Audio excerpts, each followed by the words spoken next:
وزیر اعظم اور فوجی قیادت کی اہم ترین ملاقات۔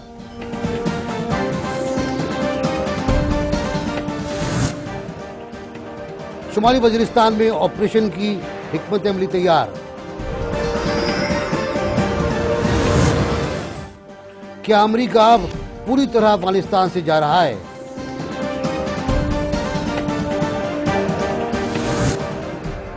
کراچی آپریشن پھر بھی دہشت گردی اور بھتہ خوری میں اضافہ۔ السلام علیکم، میں ہوں ناصر بگ چغتائی۔ NBC آن ایئر میں آج خاصا اہم دن رہا۔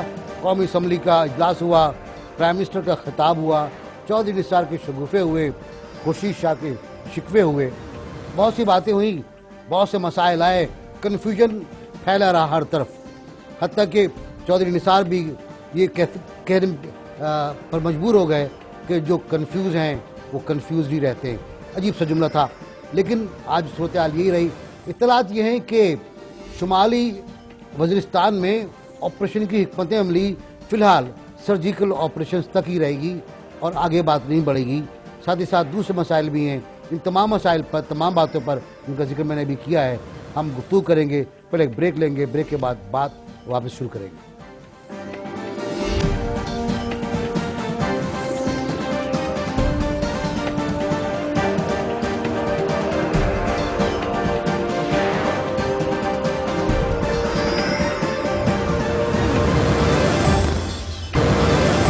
ویلکم بیک جی، ہم بات کر رہے ہیں آج کے ڈیولپمنٹس پر۔ آج قومی اسمبلی کا اجلاس ہوا، اس اجلاس میں ہم نے دیکھا کہ قومی سلامتی پالیسی کے 3 حصے پیش کیے گئے، اور تینوں حصوں کے بارے میں کہا جاتا ہے کہ پہلا حصہ خفیہ ہے، اور دوسرا حصہ اسٹریٹجک ہے، اور تیسرا حصہ ملٹری آپریشنز کا ہے۔ لیکن یہ بھی کہا گیا ہے کہ حکومت اب کسی طور پر بھی دہشت گردی کو برداشت نہیں کرے گی، اس کے لیے انفراسٹرکچر بنا جائے گا، اس کو توڑنے کے لیے، دہشت گردی کی کمر توڑنے کے لیے انفراسٹرکچر بنایا جائے گا۔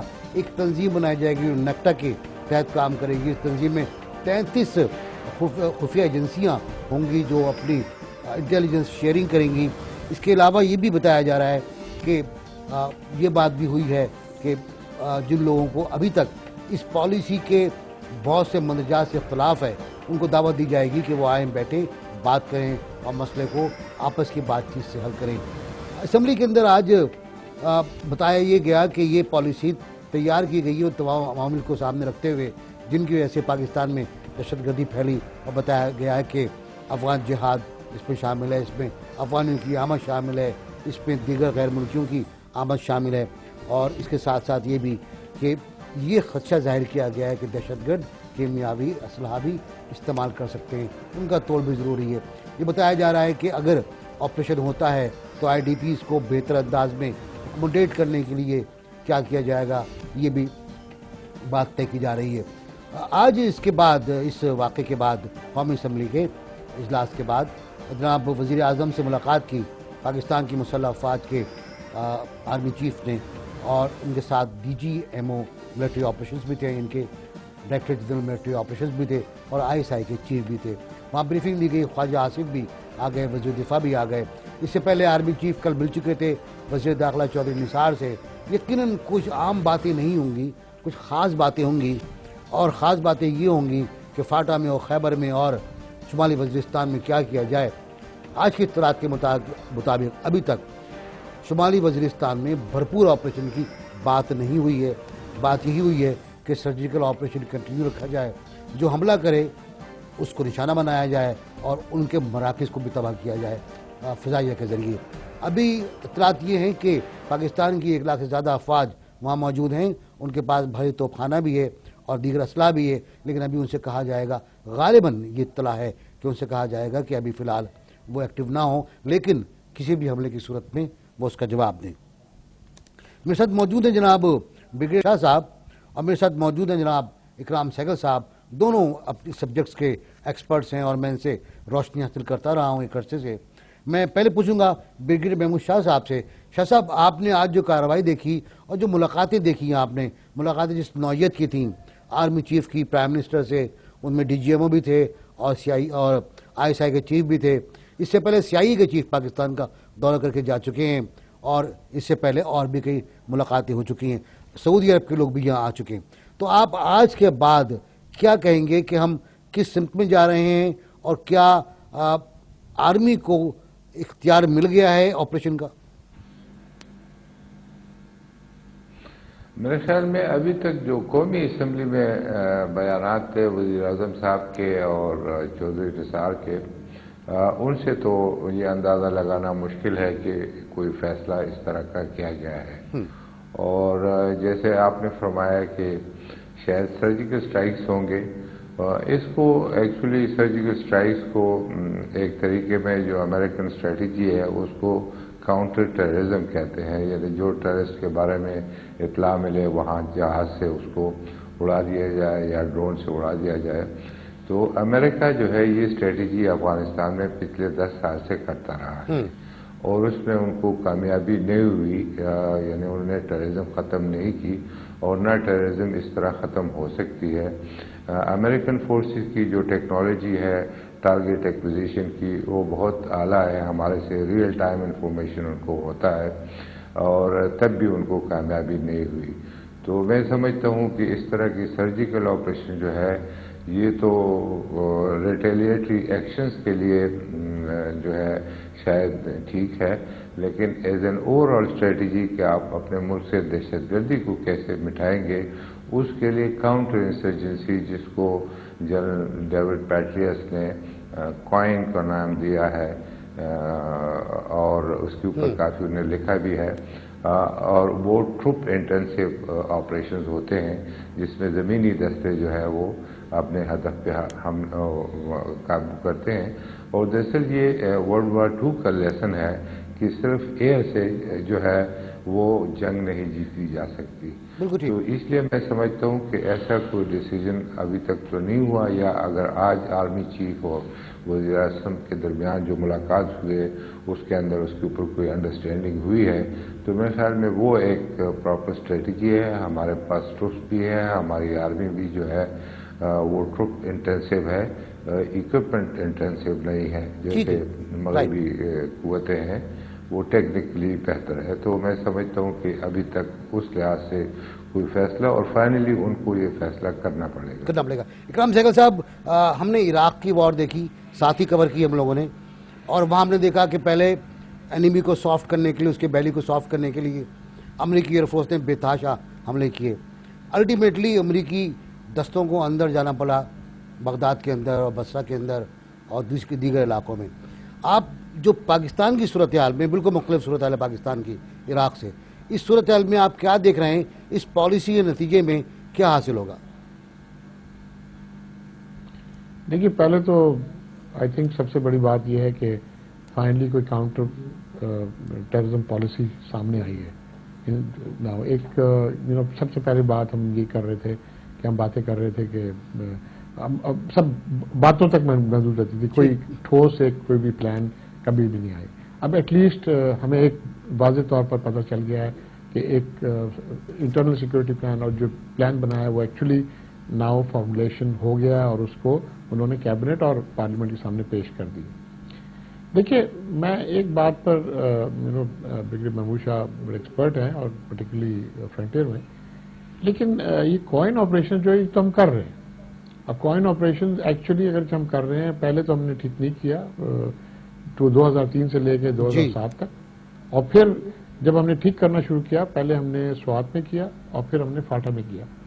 اور اس کے برعکس یہ ہوا کہ ہم نے سوات میں کوائٹ سکسیسفلی جو ملیٹنٹس تھے ان کو وہاں سے ہٹا دیا، اور ساؤتھ وزیرستان سے بھی کافی جگہ سے ہم نے ہٹا دیا.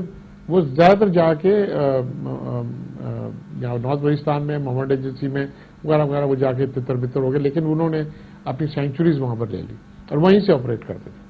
نا یہ جو ہے آپریشن، انفیکٹ آپ حیران ہوں گے برعکس کے اس کے کہ پہلے یونائٹڈ اسٹیٹس ہمیں کہتا تھا کہ نارتھ وزیرستان میں جاؤ، نارتھ وزیرستان میں جاؤ. اب وہ انفیکٹ اتنے خوش نہیں ہے کہ ہم نارتھ وزیرستان میں جائیں، کیونکہ اگر ہم جائیں گے تو وہ اسکیپ کر کے کراس دا بارڈر افغانستان میں جائیں گے، اور جہاں پر وہاں پر امریکن فورسز یا کولیشن فورسز ڈرا ڈاؤن کر رہے ہیں تو ان کے لیے مصیبت پڑ جائے گی. لیکن دیکھیے، بڑا فرق ہے ایک بات، اور میں اس بات کو بار بار دہراتا ہوں، اور مجھے پتہ نہیں کیونکہ لوگوں کو سمجھ نہیں آتی ہے. کاؤنٹر انسرجنسی تو آپ کر رہے ہیں ٹیررسٹ کے خلاف وہاں پر ایریا میں. آپ نے جو کاؤنٹر ٹیررزم کرنا ہے وہ آپ نے شہروں میں کرنا ہے. یہ آپ نے پہاڑوں میں نہیں کرنا. شہروں میں کرنا ہے. انسرجنسی ہے اور وہ ہوتی رہے گی. ٹھیک ہے. لیکن آپ نے کاؤنٹر ٹیررزم کرنا ہے اور اس کی policy for the first time آپ نے ایک ٹھوس پالیسی دی ہے. کیوں کس طرح دی ہے کہ آپ نے نیکٹا کو ایکٹیویٹ کیا. نیکٹا کو ایکٹیویٹ کیا اور اس کو آل ان کام پاس سے بنایا, اس کو اتھارٹی دی ہے. اور دوسری بات, نام تو لیتے ہیں ریپڈ رسپانس فورس کا, بٹ ایکچولی آپ نے ایک بولا ہے کہ آپ ایک کاؤنٹر ٹیررزم فورس بنائیں گے. بتا دوں آپ 100 سال لڑتے رہے پہاڑوں میں, جب تک آپ ایک کاؤنٹر ٹیررزم فورس نہیں بنائیں گے ڈیڈیکیٹڈ, جو یہی سبجیکٹ ہے اس کے خالی ڈیڈیکیٹڈ وہ اور کمیٹڈ ہوگا to take out terrorism from our heartland urban areas میں, یہ آپ کی لڑائی جاری رہے گی. ٹھیک جی, مجھے جوائن کیا جناب امتیاز گل صاحب نے. بہت خوش آمدید امتیاز گل صاحب. ہم یہی بات کر رہے ہیں جناب اکرام سہگل صاحب سے اور جناب بریگیڈیئر محمود شاہ صاحب سے کہ آج جو پالیسی آئی ہے وہ نٹ شیل میں کیا ہے, اس کا نتیجہ کیا ہوگا اور کیا نتیجے پر پہنچ چکے ہیں سب. پالیسی تو ابھی ہمیں نہیں معلوم, وہ تو میرا خیال ہے 3 نکات انہوں نے موٹے موٹے بتائے. اس کے بعد وزیر اعظم صاحب نے بھی ہلکا سا ایک بیان دیا کہ ہم سب کو اتفاق آن بورڈ لینے کی کوشش کریں گے, اعتماد میں لیں گے. اور وزیر داخلہ نے البتہ یہ ضرور کہا کہ وہ جوائنٹ انٹیلیجنس ڈائریکٹریٹ ہوگا.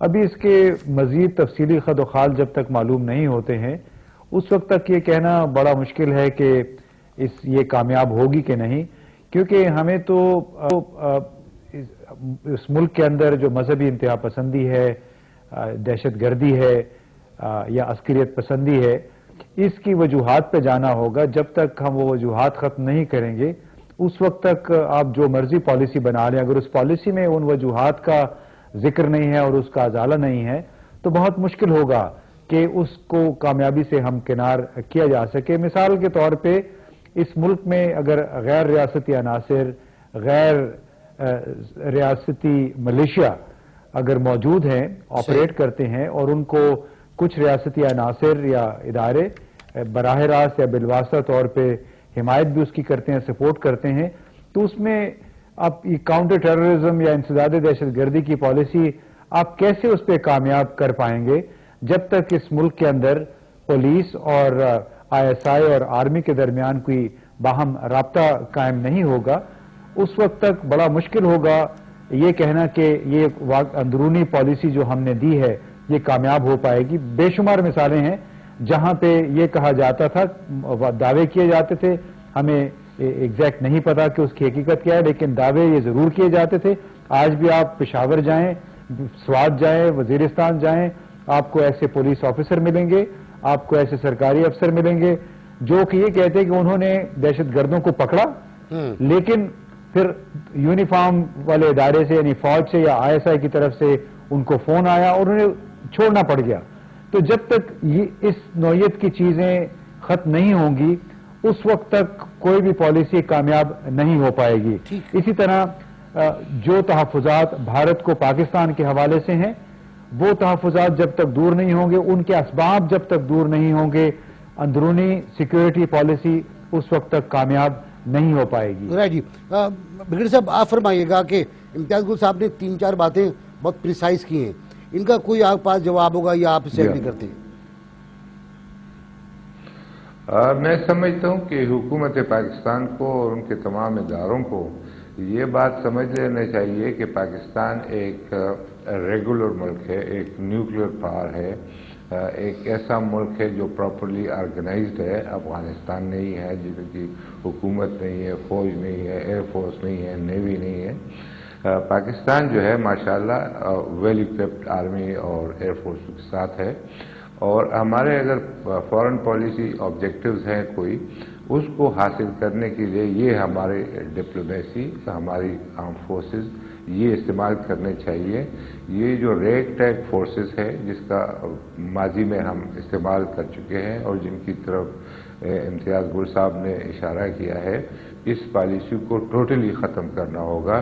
اور میرے خیال میں ابھی ہمیں اس نتیجے پہ پہنچنا چاہیے اور پہنچے ہیں کہ کوئی بھی ملک, چاہے وہ انڈیا ہو, چاہے وہ پاکستان ہو, چاہے وہ سعودی عرب ہو, چاہے کوئی ایران ہو, کہ یہ جو ریگریسو ایلیمنٹ ہے ہم ان کی مدد سے ان کی مدد کریں گے، ان کو اپنی مطلب مقاصد کے لیے استعمال کریں گے تو یہ ہمارے گلے پڑیں گے. ٹھیک ہے. اور میرے خیال میں اس سبق ہمیں کافی کلیئر ہے ابھی، اور اس کے اوپر کوئی دو رائے نہیں ہو سکتی. بالکل ٹھیک. اکرم سیغل صاحب، آپ بتائیے گا کہ جو پچھلے دنوں کا ملبہ ہمارے ساتھ چل رہا ہے اور ہمیں خراب بھی کرتا رہا ہے، اس سے نجات کیسے ہوگی؟ دیکھیے، نجات تو ہوگی جب تک آپ کی ایک جس طرح محمود شاہ نے کہا اور امتیاز نے بھی کہا کہ جب تک آپ ایک کلیئر کٹ آپ ایک پالیسی پر نہیں آپ امپلیمنٹ کریں گے کہ بھائی فیصلہ نہ کر لیں، آپ ڈوئل ٹریک پالیسی نہیں کریں. آپ ڈوئل ٹریک پالیسی کا فالو کریں گے تو یہ ملبہ آپ کے ساتھ چلتا ہی رہے گا. ٹھیک ہے، آپ کو بڑا کلیئر آپ کے پاس آپ کی اسٹیٹ کی ایگزسٹنس جو ہے وہ ایٹ اسٹیک ہے. آپ کی انٹائر دیکھیں، آپ کے جتنا حراست اسٹیٹ کے اندر ہے، اپریہنشن ہے، فیئر ہے، وہ بڑا ہے. پاپولیشن آپ کی ایک کافی اپریہنسو ہے. آپ کو بڑا کلیئر کٹ پالیسی کرنا پڑے گا کہ آپ کو ڈفرینشیٹ نہیں کرنا پڑے گا یہ بیڈ طالبان ہے، یہ گڈ طالبان ہے، یہ بیڈ ملیٹنٹ ہے، یہ گڈ ملیٹنٹ ہے. آپ کو ایک آدمی جو آپ کے رول آف لا کے باہر اختیار وہ بیڈ ہے، وہ اپنی پاور استعمال کرتا ہے، اس کو آپ کو ٹیکل کرنا پڑے گا. میں آپ کو ایک تھوڑی سی بات کر رہا تھا، آپ امتیاز گل صاحب کی طرف چلے گئے. دیکھیے، بات جوائنٹ انٹیلیجنس ڈائریکٹوریٹ کی خالی بات اس طرح آتی ہے کہ آپ انٹیلیجنس شیئرنگ جو ہوتی ہے وہ ہوتی ہے ایکشنیبل انٹیلیجنس تک. نہ جب تک آپ کے پاس ایکشنیبل انٹیلیجنس نہیں ہوگی، آپ ریئیکٹ کیا کریں گے؟ آپ ریپڈ ریسپانس فورس کے معنی یہ ہے کہ ریسپانس کریں گے، لیکن آپ کو ریسپانس نہیں چاہیے. آپ کو چاہیے کہ آپ انیشیٹو لے کے، انٹیلیجنس لے کے، ایکشنل انٹیلیجنس لے کے آپ ان کو روٹ پر ان کو ایلیمینیٹ کریں، particularly in the urban areas, کیونکہ ان کی جڑیں ہیں اربن ایریاز میں، ان کی جڑیں ہیں ساؤتھ پنجاب میں، ان کی اسلام آباد میں ان کی جڑیں ہیں، کراچی میں. اب دیکھیں، آپ کے پاس ایک ماڈل ہے کراچی کا، 5-6 مہینے سے کراچی میں سکسیس ریشو ہے، کچھ نہ کچھ تو ہوا ہے کہ بھائی آپ کی ان کی کیپیسٹی ڈیمینش ہوئی ہے. اس کے معنی کہ آپ کے پاس ماڈل ہے، لیکن ایون دین یہ لا انفورسمنٹ کی ایک ماڈل ہے جس اور جو نوعیت کا ہم بات کر رہے ہیں کاؤنٹر ٹیررزم فورس کی، اس کی اسکیل آف ایکٹیویٹی بالکل enhanced force multiplier on the scale. تو آپ کو ریئلی دیکھنا پڑے گا کہ جب تک آپ ایکشنل انٹیلیجنس نہیں دیں گے، آپ کی انٹیلیجنس ایجنسیز وہ پرووائڈ نہیں کریں گے جوائنٹ انٹیلیجنس ڈائریکٹوریٹ کو، تو پھر معاملہ اسی کا اسی آ جائے گا. ٹیلی فون کال آئیں گے، کوئی آدمی پکڑا جائے گا، کوئی آدمی چلا جائے گا. امتیاز صاحب، ایک اور بات سامنے آئی ہے اس آج کی پوری پروسیڈنگ میں، جس میں خدشہ ظاہر کیا گیا ہے کہ دہشت گرد کیمیکل ویپنز بھی یوز کر سکتے ہیں، کیمیکل بھی یوز کر سکتے ہیں شہریوں کے خلاف. یہ کون سا دھڑکا ہے؟ دیکھیے، دہشت گرد چاہے کیمیاوی ہتھیار استعمال کرے، چاہے روایتی ہتھیار استعمال کرے، وہ بہرحال پاکستان کی حکومت کے لیے، ریاستی اداروں کے لیے بہت بڑا چیلنج ہے. اور یہ ایک ایسا چیلنج ہے جو کہ صرف خفیہ ذرائع سے، انٹیلیجنس کے ذریعے جس سے نپٹا جا سکتا ہے. یہ جو بات کی وزیر داخلہ نے آج کے ایک ریپڈ ری ایکشن فورس یا سریع الحرکت فوج یا یونٹ بنائے جائیں گے، مجھے ایسا لگتا ہے کہ کسی بابو نے، سرکاری بابو نے، بیوروکریٹس نے مل کے ایک تجویز پیش کی ہے ایک ایسی فورس قائم کرنے کے لیے جس میں شاید یہ کچھ مزید لوگوں کو 200، 400، 1000 لوگوں کو ملازمتیں دے دیں، ایک نیا سفید ہاتھی ہمارے لیے کھڑا کر دیں. کیونکہ اگر یہ سمجھیں کہ ہماری 18 کروڑ کی بھی آبادی ہے، 18 کروڑ کی آبادی میں کوئی 15-20 ایسے جگہیں ہیں کم از کم جہاں پہ اس وقت پاکستان کی ریاست چیلنج ہو رہی ہے، پاکستان کی ریاست کی اتھارٹی چیلنج ہو رہی ہے. تو سوال یہ ہے کہ آپ کہاں کہاں پہ ریپڈ ری ایکشن فورس بھیجیں گے اور اس کا بنیادی کام کیا ہوگا؟ کیا کوئی واقعہ ہوگا اس کے بعد آپ رد عمل کے طور پہ اس کو بھیجیں گے، یا کہ ایک پیش بندی کے طور پہ اس فوج کو استعمال کیا جائے گا؟ اگر پیش بندی کے طور پہ استعمال کیا جائے گا تو اس کا مطلب ہے کہ یہ بنیادی طور پہ ایک خفیہ فورس ہوگی، یعنی انٹیلیجنس فورس ہوگی. لہٰذا ضرورت اس بات کی ہے کہ ہم بہت واضح ہوں کہ ہم ریپڈ ری ایکشن فورس بنا رہے ہیں یا ایک نیا انٹیلیجنس میکنزم اس طرح کا بنا رہے ہیں جس میں بقول نثار علی خان کے 26 انٹیلیجنس ایجنسیاں ہیں، وہ تمام اس کے زیر سایہ ہوں، تمام اپنے تئیں حاصل کی گئی اپنے ذرائع سے حاصل کی گئی معلومات وہ فیڈ کریں جوائنٹ انٹیلیجنس ڈائریکٹریٹ میں، اور وہ اس کے مطابق پھر کارروائی کرے، جا کے پیش بندی کرے. یہ بڑا مجھے ایک مذہقہ خیز سی صورتحال لگتی ہے جو ابھی انہوں نے یہ کہہ دیا کہ ہم یہ نئی فورس بنائیں گے. دنیا بھر میں اس طرح کا کہیں نہیں ہوا ہے. اب کتنی فورس بنائیں گے؟ 10, 15, 20 ہزار. یہ کہا گیا کہ جو ان کو ایئر فیلڈز کی سپورٹ حاصل ہوگی ان کو ہیلی کاپٹر ملیں گے. بھئی ہیلی کاپٹر کیا کریں گے؟ اب اگر جنرل ہیڈ کوارٹر یا جی ایچ کیو پہ حملہ ہوتا ہے تو اس کے لیے تو آرمی کے کمانڈوز بہت ہیں. اگر شہروں میں کوئی صورتحال ہوتی ہے تو آرمی کے اپنے پولیس کے اور انٹیلیجنس بیورو کے اپنے ایلیٹ فورسز ہیں. میرا خیال ہے استفادہ کیا جا سکتا ہے. مجھے بریک لینے دیجیے، بریک کے بعد میں واپس آتا ہوں تو ایک ہم بات شروع کریں گے اور اس کے بعد آگے بڑھیں گے. بریک لیجیے.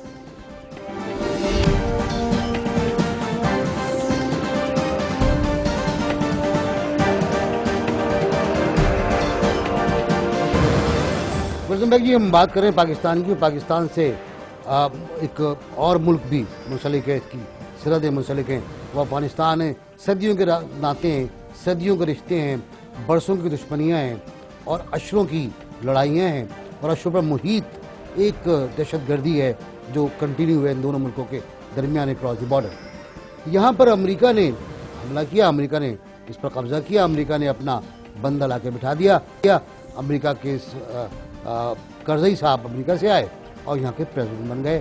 بالآخر حالات یوں آئے جب شمالی اتحاد نے کابل پر قبضہ کیا.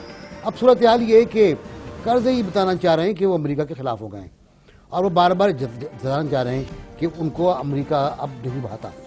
کئی خطرناک بیانات ان کے آ چکے ہیں جس کو انتخابی مہم کا کھیل قرار دیا جا رہا ہے. اب لیکن اوباما صاحب نے ان کی اس بات کا بڑا برا مانا ہے کہ وہ سیکورٹی معاہدے پر دستخط نہیں کریں گے جس کے تحت 2014 تک امریکی فوج کا ایک بڑا حصہ نکل جانا تھا افغانستان سے. اوباما صاحب نے کل فون کیا کارزئی کو اور بتا دیا کہ اگر دستخط نہیں ہوتے تو پوری امریکی فوج افغانستان سے نکل جائے گی. میں یہ اپنے آپ کو روکتا ہوں کیونکہ میرا سوال یہی بنتا ہے کہ اگر پوری افغانستان کی سے امریکی فوج نکل جائے تو افغانستان میں کیا ہوگا؟ بریگیڈیئر محمود، میرا سوال آپ سے. جی دراصل میرے خیال میں کارزئی صاحب کو معلوم ہے کہ انہوں نے ابھی مارچ کے بعد یا اپریل کے بعد صدر نہیں رہنا. لیکن اگر افغانستان کی صورتحال کو دیکھا جائے تو یہ صرف وہاں پر امریکی فوج کی تھوڑی سی موجودگی جو ہے وہ ضروری ہے، بلکہ اس کا تعلق اس سے ہے کہ جو افغانستان کی فوج یا سیکیورٹی فورسز جو پولیس وغیرہ ہے وہ بن رہی ہے، ان کی تنخواہیں بھی انہی غیر ممالک سر سوال یہی ہے میرا کہ اگر امریکی فوج وہاں نہیں رہی تو پھر کیا ہونا کیا ہے اس کے بعد؟ جی دراصل اگر امریکی فوج نہیں رہی گی تو چونکہ ان کی جو موجودہ سیکورٹی فورسز جو بن چکے ہیں ان کی تنخواہیں بھی نہیں ہوگی تو وہ ڈیزرٹ کر جائیں گی. اور میرے خیال میں جو افغان گورنمنٹ ہے وہ مہینوں کے اندر گر جائے گی. اور میں دیکھتا ہوں کہ کیچ اس میں یہ ہے کہ مارچ میں جو انتخابات ہونے والے ہیں اور جو افغانستان میں صدر بنیں گے ان کو فکر ہوگی آگے 4 سالوں کی کہ اس کی حکومت کیسے چلے گی، اور میرے خیال میں وہ اس معاہدے پہ دستخط کر دیں گے. وہ تیار ہیں، ان کے بیانات بھی آ چکے ہیں. وہ جی اکرام صاحب آپ کی رائے کیا ہے؟ جو موجودہ سر دیکھیے برعکس جو افغانستان کی حالت تھی جب روس نے سوویت یونین نے چھوڑا تھا، اب تھوڑا سا ڈفرینٹ ہے. بریگیڈیئر محمود صاحب کا جو تھرسٹ ہے بالکل ٹھیک ہے کہ یہ جو افغان آرمی ہے، افغان سیکورٹی فورسز ہے، یہ لاسٹ نہیں کریں گے اور جب تک ان کو تنخواہ ملتی رہتی ہے تو ٹھیک ہے. لیکن میں سمجھتا ہوں کہ یہ تھوڑا دن روس کے بعد وہ 30 مہینہ یا 36 مہینہ وہ لاسٹ کر گئے تھے، اور سوویت یونین کی جانے کے بعد جب نجیب اللہ کا گورنمنٹ آیا تھا اور اس کے بعد احمد شاہ مقصود نے بھی تھوڑے دن وہ ان کو مدد کیا تھا اس گورنمنٹ کو. لیکن اس کے بعد یہی ہوا، کولیپس ہو گیا، طالبان آ گئے اور ابھی جو حشر ہے وہ آپ نے دیکھ لیا 2000 کے بعد کہ کیا ہوا. بات یہ ہے کہ میں آپ کو ایک بات بتاتا ہوں کہ کرزئی صاحب جو ہے نا یہ موسٹ انریلائبل آدمی ہے. کل مجھے پرسوں کسی نے ٹی وی پر پوچھا تھا جب یہ ترکی میں تھے کہ کرزئی صاحب اتنی اچھی اچھی باتیں کر رہے ہیں وہاں پر، تو میں نے ان سے کہا تھا کہ یہ کرزئی صاحب کی باتیں وہاں پر آپ نہ سنیں کرزائی صاحب جب کابل واپس پہنچتے ہیں اور جب اپنے زمین پر پیر لگا لیتے ہیں تو اس وقت آپ کریں. میں غلط ثابت ہوا. وہ ابھی تک گینگ وے سے اترے نہیں تھے, گینگ وے کے اوپر ہی پاکستان کے اوپر برا بلنا شروع ہو گیا. ٹھیک ہے نا جی. تو یہ میں بتاتا ہوں ایک بات کہ اس جیسا آدمی آپ کو اتنا بکر, اور وہ ابھی جو ہے وہ ایک نورا کشتی اپنے کو دکھا رہا ہے, اپنے کو پاپولر بننے کی کوشش کر رہا ہے. افغان پاپولیشن اس وقت جواب دے دیجیے کہ اگر امریکی فوج پوری نکال لی جاتی ہے, نہ بول دیا شکل صاحب, اگر امریکی فوج پوری نکال لی جاتی ہے تو بتائیے گا مختصراً کہ افغانستان میں کیا ہو رہا ہوگا اس کے بعد؟ یہ جی بڑا جلدی کولیپس ہو جائے گا. میں اتنا جلدی شاید نہ ہو کیونکہ تھوڑے دن وہ تنخواہ وغیرہ ان کو ملتے رہیں گے کہ ان کے ای یو کی اور نیٹو کی کہ تھوڑے دن تنخواہ دیں گے, لیکن الٹیمیٹلی وہ ڈیزرشن شروع ہو جائیں گے, کچھ طالبان کی طرف چلے جائیں گے, کچھ وار لارڈ کی طرف چلے جائیں گے. ان کے دو ایریا سیکیور ہیں, ایک تو جو ازبیک ایریا اور تاجک ایریا یہ سیکیور ہے بیکاز یہاں پر اب زیادہ ڈسٹربنس نہیں ہے, لیکن جو کابل اور کابل کے ساؤتھ ویسٹ جو ہے یہ ایریا تو آپ سمجھے کہ وہ ان کے کنٹرول میں. اچھا امتیاز گل صاحب, میرا سوال آپ سے یہ بنتا ہے ان دونوں ماہرین کو سننے کے بعد کہ اگر کولیپس ہوتا ہے افغانستان میں امریکہ کے بغیر, جب امریکہ وہاں موجود نہیں ہے, تو اس کولیپس کا نتیجہ کیا ہوگا؟ کابل میں کیا ہوگا, کابل کے آس پاس کیا ہوگا, اور ہماری سرحدوں پر کتنا ملبہ گر رہا ہوگا؟ دیکھیے کابل میں کولیپس ہو یا نہ ہو, ہم پہ ملبہ گر رہا ہے اور گرتا رہے گا ہماری اپنی پالیسیوں کی وجہ سے. جب تک یہ پالیسیاں درست نہیں ہوں گی, ترک نہیں ہوں گی, وہ جو گڈ اور بیڈ طالبان کی بات ہے کہ وہ لوگ جو ہم سمجھتے ہیں ہمارے سیاسی جغرافیائی مقاصد کے لیے اہمیت رکھتے ہیں, جن کو پراکسیز بھی کہا جاتا ہے, کہ وہ تو ٹھیک ہیں, لیکن جو لوگ ان کی امان میں ہیں براہ بالواسطہ طور پہ, چاہے وہ تحریک طالبان پاکستان ہے چاہے کوئی اور دھڑے ہیں, ان کے خلاف ہم جنگ جاری رکھیں گے کیونکہ وہ برے ہیں. اسی طرح جو لوگ سرحدی مشرقی سرحد پہ ہیں, کشمیر میں جاتے ہیں, انہیں تو ہم ٹھیک سمجھتے ہیں, لیکن دوسرے لوگ جو ان کے ساتھ پاکستان کے اندر رہ کے مختلف کارروائیوں میں ملوث ہیں وہ خراب ہیں. یہ تفریق مٹانی ہوگی, اور یہ تو اب یہ ایک طرف. باقی میرا اپنا یہ خیال ہے کہ اتنی جلدی سے کابل میں کولیپس نہیں ہوگا. جن لوگوں نے افغانستان گزشتہ 10 برسوں میں بنتے دیکھا ہے وہ شاید اس بات پہ زیادہ یقین رکھیں گے کہ کچھ نہ کچھ عرصہ یہ حکومت ضرور چلے گی. افغان نیشنل آرمی اور پولیس کوئی 3.5 لاکھ کے قریب ہیں.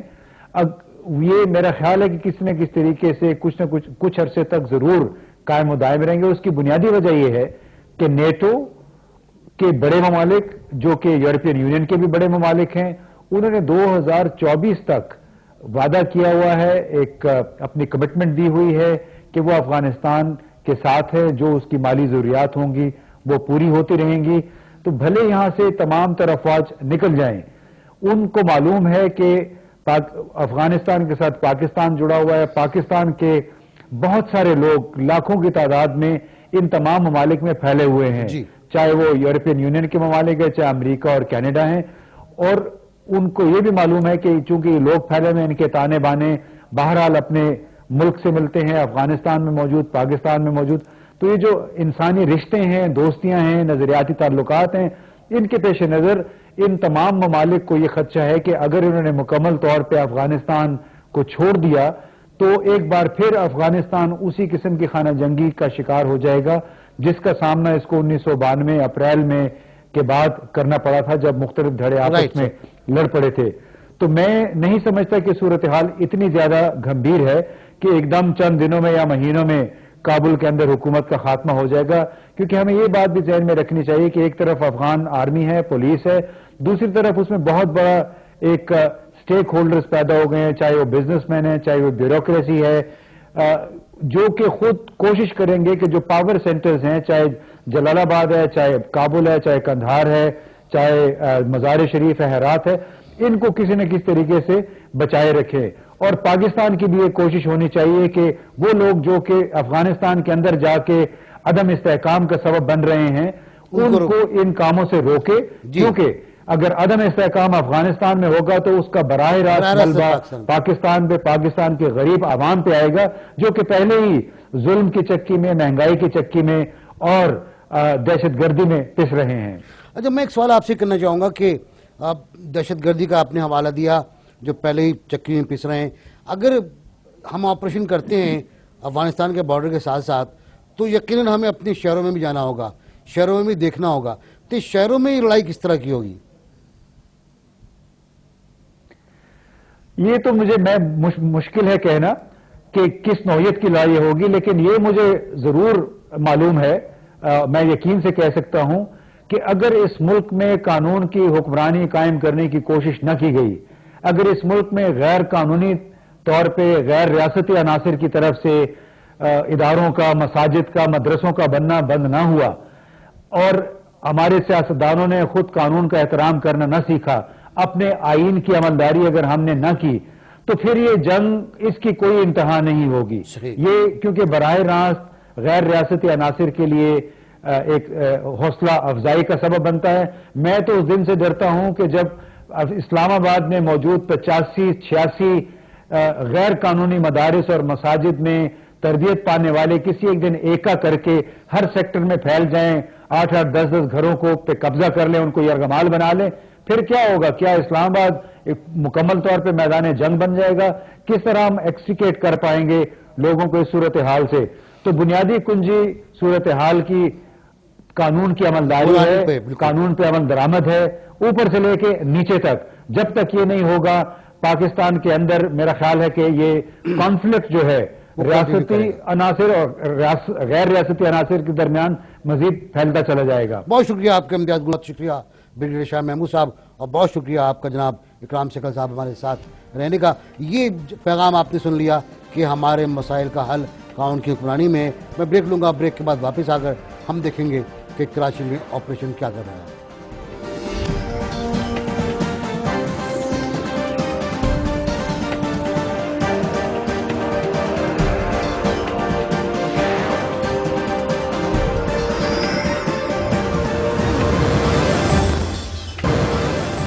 ویلکم بیک جی. کراچی بے امنی کیس کی سماعت آج بھی ہوئی. سپریم کورٹ کے چیف جسٹس صاحب خود موجود تھے, ان پریزائڈ کیا, اور آج جو رپورٹ پیش کی ہمارے ایڈیشنل آئی جی نے وہ آنکھیں کھول دینے والی رپورٹ ہے. انہوں نے تسلیم کیا, لوگ چھپاتے ہیں بات کو, لیکن انہوں نے تسلیم کیا کہ آپریشن کے بعد, جب سے آپریشن شروع ہوا ہے, اگرچہ ٹارگٹ کلنگ میں اور بھتہ خوری میں کچھ کمی آئی تھی, لیکن اس پہ اب اضافہ بھی ہوا ہے. مثال کے طور پر جنوری 2013 میں 150 افراد ملے تھے کراچی میں ٹارگٹ کلنگ میں, اور یہ سب سے خطرناک, سب سے زیادہ اس کی فگر بتائی گئی تھی کہ یہ ریکارڈ ہے ایک ٹارگٹ کلنگ کا. اس کے بعد یہ کم ہوتا چلا گیا اور کم ہو کے یہ آ گیا 50 کے قریب, لیکن پھر اس کے بعد اس میں اضافہ شروع ہوا اور سپٹمبر میں یہ پہنچ گیا 129 کے اوپر. 129 افراد سپٹمبر میں مارے گئے. پھر آپریشن شروع ہوا اور آپریشن کے نتیجے میں یہ تعداد کم ہوتی چلی گئی, حتیٰ کہ ہم پہنچ گئے دسمبر میں. لیکن جنوری میں اس میں اضافہ ہوا اور 79 افراد اس میں جاں بحق ہوئے. فروری میں اب تک 59 افراد اس پہ مر چکے ہیں. میں پہلے آپ کو ایک رپورٹ دکھاؤں گا اس سماعت کی کہ آج کی سماعت میں کیا کیا ہوا. رپورٹ احتشام کی بنائی ہوئی ہے, آئیے دیکھتے ہیں کہ کیا ہے اس خبر میں.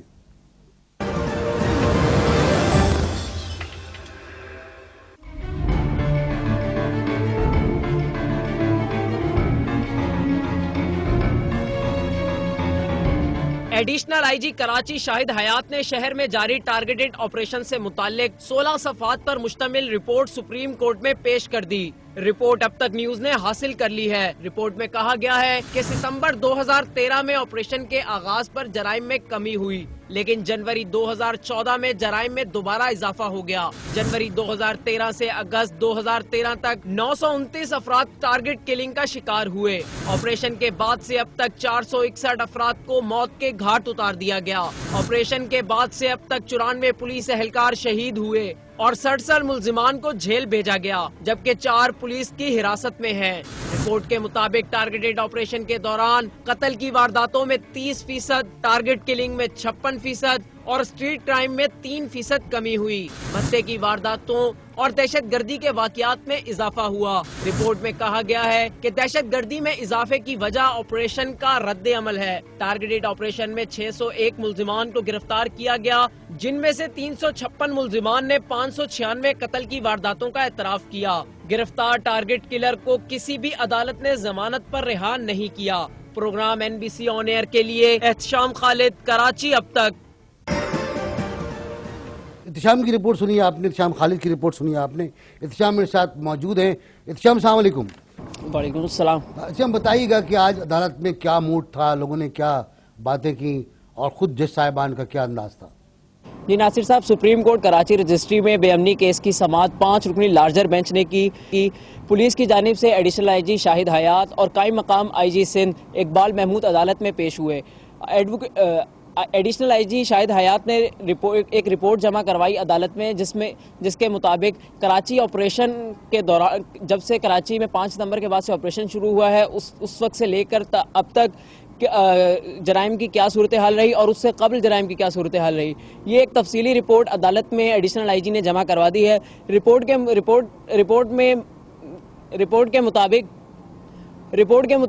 میں یہ کہا گیا ہے کہ جب سے کراچی میں جرائم پیشہ افراد کے خلاف آپریشن شروع ہوا ہے، آپریشن کے دوران جب سے آپریشن شروع ہوا ہے جرائم کی وارداتوں میں کمی آئی ہے، لیکن آپریشن سے قبل جرائم کی وارداتوں میں اضافہ تھا. اگر ہم رپورٹ کا جائزہ لیں تو معلوم ہوتا ہے کہ کراچی میں جب سے 5 ستمبر کے بعد سے جرائم پیشہ افراد کے خلاف آپریشن شروع ہوا تو 929 اس آپریشن سے قبل 929 افراد کو ٹارگٹ کلنگ کا نشانہ بنایا گیا، جبکہ آپریشن کے بعد سے اگر ہم آج تک کا یہ جائزہ لیں تو یہ فگر 461 تک کا ہے، یعنی 461 افراد کو موت کے گھاٹ اتار دیا گیا. اچھا، پولیس نے 10,000 سے زائد ملزمان کو گرفتار کیا، جن میں سے 167 ٹارگٹ کلرز گرفتار کیے، جنہیں عدالتوں میں پیش کیا گیا. انسداد دہشت گردی کی عدالت میں 175 چالان جو ہیں وہ پیش کیے گئے ہیں پولیس کی جانب سے. اچھا، جب سے جرائم پیشہ افراد کے خلاف یہ آپریشن شروع ہوا 5 ستمبر کے بعد سے، تو جنوری اس میں جرائم میں کمی تو آئی، لیکن جنوری میں ایک دم اس میں اضافہ ہو گیا. جنوری میں اس میں اضافہ ہو گیا. یہ بتاؤ مجھے احتشام کہ عدالت میں آج جج صاحبان تھے، ان کے کوئی خاص ریمارکس آئے؟ جی، ان کے ریمارکس یہ آئے. ان کے چیف جسٹس تصدق حسین جیلانی کی سربراہی میں 5 رکنی لارجر بینچ کیس کی سماعت کر رہا تھا، تو بے امنی کے پولیس کی جانب سے جب رپورٹ پیش کی گئی تو اس پر عدالت نے اطمینان کا اظہار بھی کیا اور کہا کہ اس رپورٹ کو جو ہے وہ آئندہ سماعت پر مزید تفصیلی جائزہ لینے کے بعد جو ہے وہ سنیں گے. بہت شکریہ آپ کا احتشام خالد، ہمارے ساتھ رہنے کا ہم کو کہ کیا صورتحال رہی اور کس طرح کراچی آپریشن ایک اپنی طرح کا عجیب آپریشن ہے کہ اس کو کوئی آپریشن کہتا ہے، کوئی اس کو پروسیس کہتا ہے، کوئی اسے کارروائی کہتا ہے، کوئی اسے، لیکن اس دوران اسے متنازع بھی ہوا. MQM نے خاص طور سے اس پہ اعتراضات کیے اور چنانچہ وزیر داخلہ کو آنا پڑا اور پھر سب مل کے بیٹھے اور طے ہوا کہ معاملات کو کس طرح چلنا چاہیے.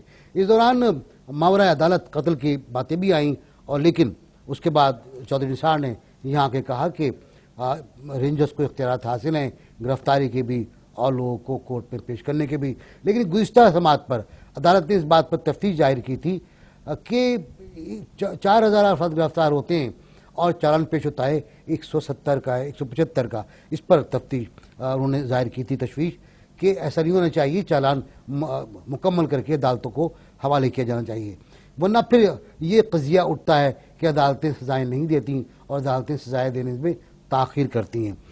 آج کی جو صورتحال اوورال رہی وہ یہ رہی کہ پاکستان میں ایک ایسی پالیسی انٹروڈیوس کرا دی گئی ہے جس کو اینٹی ٹیرر پالیسی کہہ لیں آپ، نیشنل سیکورٹی پالیسی کہہ لیں آپ، جس کے تحت ایک ادارہ قائم کیا جائے گا. نیکٹا ادارہ قائم ہے اور اس کے تحت تمام کارروائیاں ہوں گی، تمام واقعات ہوں گے، اور اگر دہشت گردی ہوتی ہے تو ایک فورس ہوگی، سریع حرکت فورس، ریپڈ ڈپلائمنٹ فورس، جو جائے گی اور جا کر کارروائی کرے گی، وارداتیں کرے گی اور لوگوں کو ریسکیو کرے گی دہشت گردوں سے اور دہشت گردوں کا خاتمہ کرے گی. یہ بنیادی طور پر اس کا معاملہ ہے. لیکن اس رپورٹ میں جو صورتحال ہے وہ یہ ہے کہ ابھی تک اس کے بعض حصے لوگوں کے سمجھ میں نہیں آئے ہیں.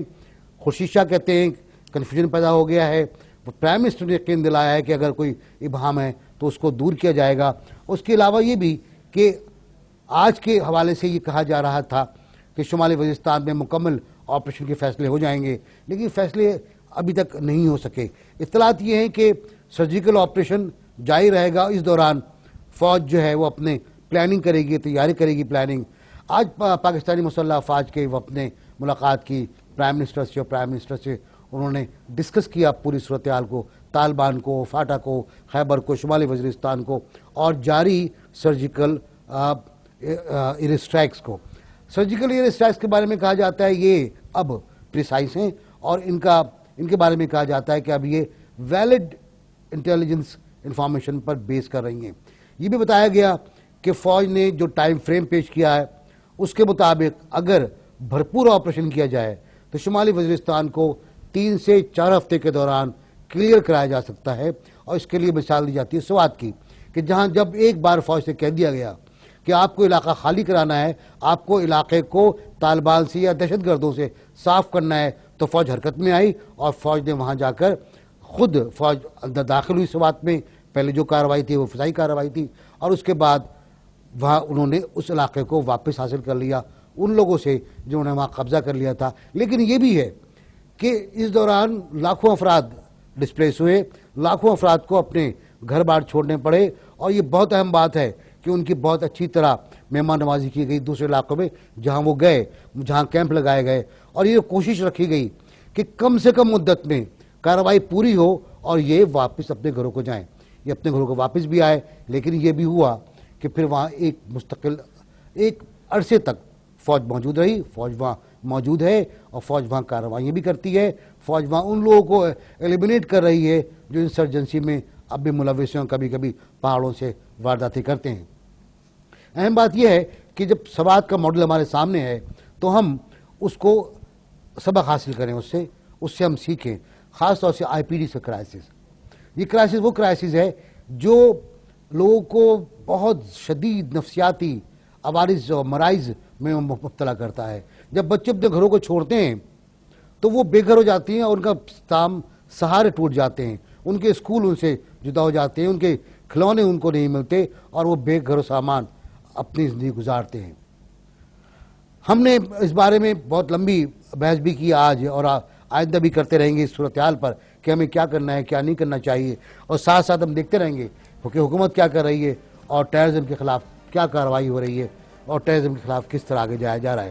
ہم نے سوال کیا تھا آخری سیگمنٹ کے بارے میں کہ اگر حامد کرزئی نے امریکہ کے ساتھ سیکورٹی معاہدے پر دستخط نہیں کیے تو کیا امریکہ ساری فوج واپس لے جائے گا؟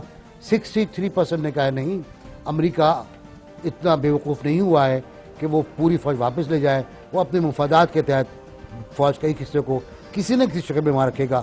37% نے کہا ہے ہاں وہ واپس لے جائے گا۔ افغانستان کی صورتحال سے پاکستان کی صورتحال منسلک ہے، وہاں جو کچھ ہوتا ہے پاکستان پہ اس کا اثر پڑتا ہے۔